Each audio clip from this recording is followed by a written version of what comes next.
into it when they were talking about the baseball. Because I remember they were showing the games sometimes at ESPN when he was playing for the Birmingham Barons. He was 30, 31 at the time. That's about your average, when you're almost at your prime. If you start baseball, let's say at 23, 24, right? That means you have 6, 7 seasons under your belt playing baseball, seeing every pitch, having so many at bats, this and that. He only in his first year, he only had 457, 460 at bats.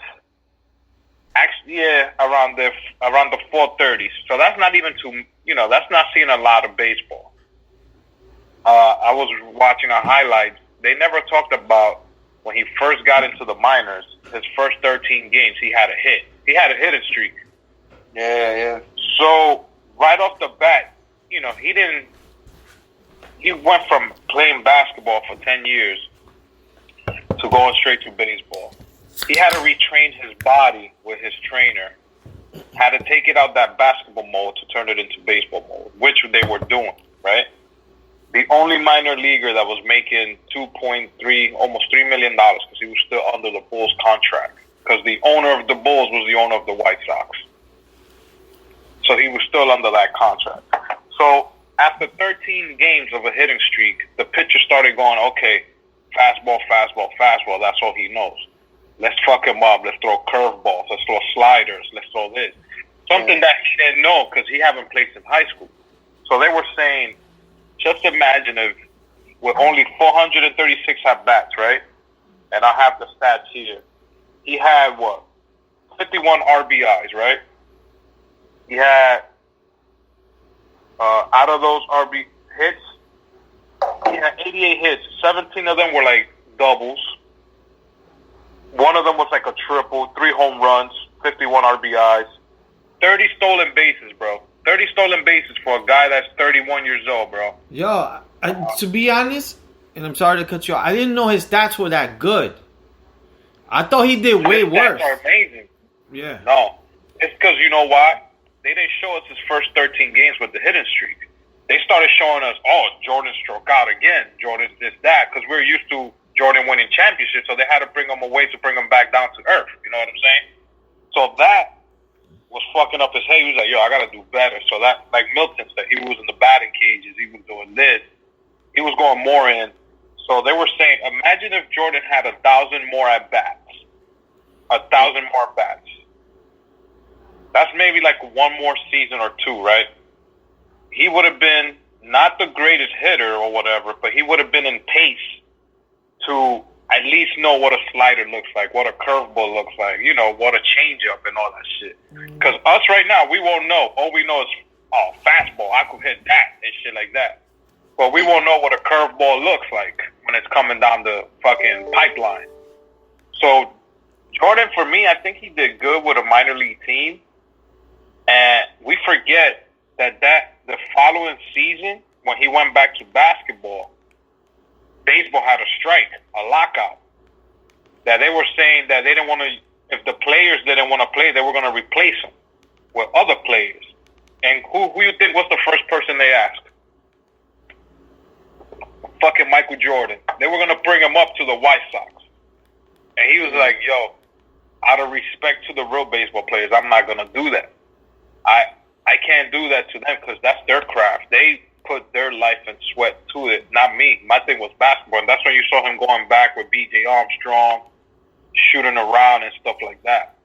Me, personally, I think if he would have had the more at-bats, I think he would have made it to the major leagues, but he's not going to be that Michael Jordan superstar status.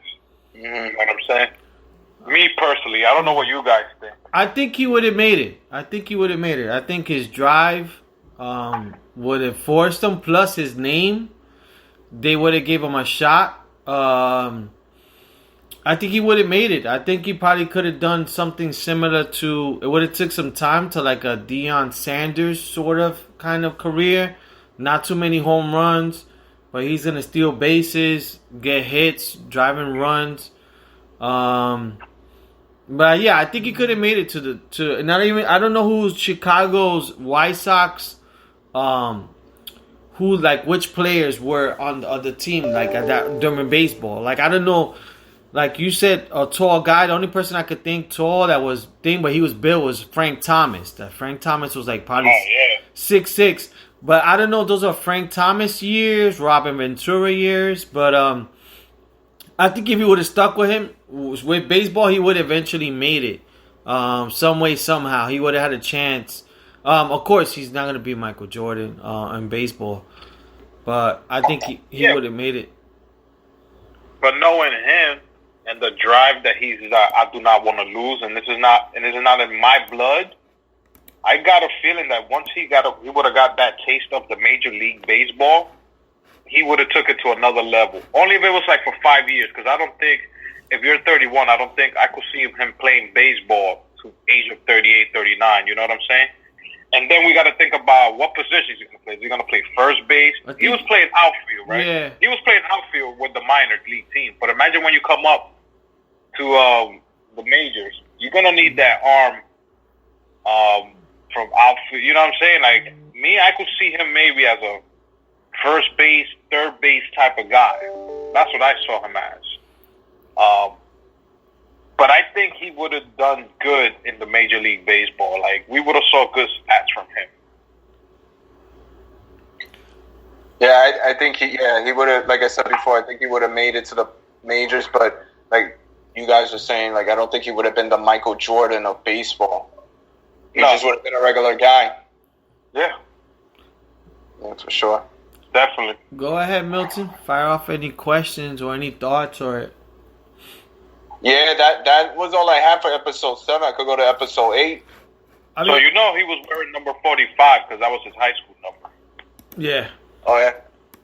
That was his high school number. That's the number he used when he played baseball also, because his father saw him play with number 45 when it was in baseball. So I always wonder like why number 45 and why he didn't pick number 32 when he was in baseball, because this is number 23. You know what I'm saying? Like I always thought that when I saw him when they were showing the games on ESPN, I was like, why fucking 45? And then when he said it, I was like, okay, there it goes. Now I see why he's wearing 45. And then when he brought it to the fucking basketball court, I was like, oh, you know what? 45 does look good on him on the Bulls jersey. It's a weird number, 45. Yeah, it's you a could weird. see like a power forward. Yeah, a power forward wearing that number. Yeah, it's a weird number for because in college he was 23, so it was weird. It's weird, definitely a weird number. If you guys were like an athlete in any sport, what number would yours be? Number 3. Fuck. Number 3. Man, number 3 is like my favorite number, but it depends on each sport. Football, number 34. Basketball, it will be either number 3 or 23. Baseball will be probably 23 or number 3. Probably, yeah. What about you, Al? For me, I think it'll be always 50. Like 13, I don't know why I always think of that number 13 for some reason, and 7. Jason. 7 and 13 are two numbers that I always think about. One is good luck, one is bad. You're the yin and yang. It's gotta be, man, because even the 3, I always liked the 3 because like Mattingly was my favorite baseball player, and he had the 23. But I never wanted that number 23 is because, I always, even in football, baseball, basketball, that number always belongs to Jordan, no matter what. You can't, and Donnie Baseball had number 23, and that was the only other person I could see with that number. But 23, if I see a 23 in football, I think Jordan. Basketball, I see a 23. That's like, for some reason, I think that. So, but 3, for some reason, I always had to put 3 in between the 7 and the 13. But if I had to pick a number that I had to choose for myself, it would be number 15, just because this is my date of birth. And 15 was the number. If it was in baseball, it would be 15. Football, I know those numbers belong to quarterbacks. The fucking 1 through fucking 18, 1 through 19, or whatever. It's always for quarterbacks. Oh, is that true? Always. Yeah, Oh, typically. Yeah, typically. I mean, nowadays things are more different. But yeah, for the Yeah, most, like in college, you will see like a wide receiver wearing a number 18 or 17, but then when they come to football, they'll change it to the 80s. If you ever notice, they're always the 80s. A tight end also. yeah. So if I was in football, I always wanted to be a running back or a linebacker. So I have to be a number between fucking 24 all the way to like 50 something. And I'll say 57 because there will never be another number 56 like LT, bro. So I'll be a 57. How about you, Mel? I mean, off the top of my head, probably 12 for my birthday too. The month. For every sport? Yeah, why not? Probably just be for basketball. So that means you'll be a quarterback. Oh, You'll be at fucking TB12. There you go. Now it'll be B12. Yeah. And I don't mean the vitamin. Bish! Yeah. oh man. But all right, cool. I'll move on to the episode 8 then. So episode 8 opens up with the Charlotte Hornets facing the Bulls in the next round of the 1998 playoffs. B.J. Armstrong is on the Hornets and leads them to a win. Next game, obviously that pissed MJ off, so he holds B.J. to 2 points. And Bulls win game and series 4-1. Talked about another game where LaBradford Smith, some rookie at the time, scored 37 points in a game against the Bulls and supposedly told Michael, "Good game, Mike." Yeah. And pissed him off. So then the next game he faced him, Michael Jordan scored 36 points in the first half. Anyway, later on in the episode, they actually said that Michael Jordan actually made it all up or some shit like that. Yeah. So, He made everything up, bro. yeah, he's a funny guy, man. So 94, the baseball strike starts. Michael Jordan didn't play. And then B.J. Armstrong brings Michael Jordan to the Bulls practice that year. And then, it started the speculation that he was going to come back. March of 1995, he announces he's returning to the Bulls. Horace Grant leaves the Bulls. At first, the Bulls are struggling with a 34-31 record. Then MJ comes back, plays the first game without his father, which was very difficult. He wears number 45 against the Pacers. He goes back to 23 for the second game against Magic. And then the Orlando Magic eliminate the Bulls during that playoff run. Afterwards, he goes to film Space Jam. And then the episode also talks about how he punched Steve Kerr in the eye during practice, where he got thrown out of practice for that. And then they talk about Dennis Rodman's first year with the Bulls, probably that 95 time frame, like 96. And then then the Bulls finished 72-10. This was the year after they lost to the Magic in this, I think, Eastern Conference Finals. They faced the Magic again in the Eastern Conference Finals, and they sweep their asses. This is all on episode 8, right? Yeah, all of them. Yeah, all of it. Yeah.